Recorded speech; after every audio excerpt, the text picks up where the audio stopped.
There are some stories that only God can write. Stories where deep pain becomes the soil for divine revelation. Mine began with loss. I lost 2 babies through miscarriage before I ever held them. The ache of that emptiness followed me for years. Later, when my son, my only living child, chose to reject me and cut off contact, it felt like the wound was torn open all over again. It was as if God had taken away every biological tie that connected me to motherhood.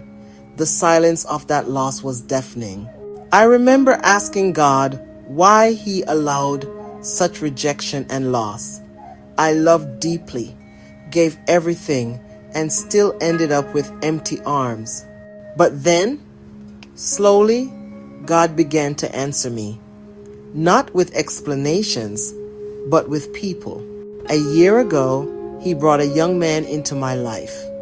He wasn't my blood, but somehow it felt as though God had placed him in my heart.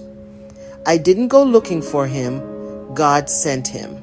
As our relationship grew, I realized I wasn't just mentoring him, I was mothering him. It was a spiritual bond that couldn't be explained by logic. And then there was my cousin. I helped raise her from the time she was about 10 years old. I watched her grow, learn, fall, and rise again. Over time, our bond deepened into something that felt more than family. It became spiritual adoption. She became the daughter I never had. One day, as I reflected on all of this, the miscarriages, my son's rejection, and these unexpected divine relationships, I heard the Lord whisper in my spirit, "Now you understand how I felt when my people rejected my son." That moment pierced my heart. Suddenly, I realized my story wasn't just personal, it was prophetic. I was living a reflection of the divine narrative between God and His people. From the beginning, Israel was chosen, called God's son. In Exodus chapter 4, verse 22, God told Pharaoh, "Israel is my son, my firstborn."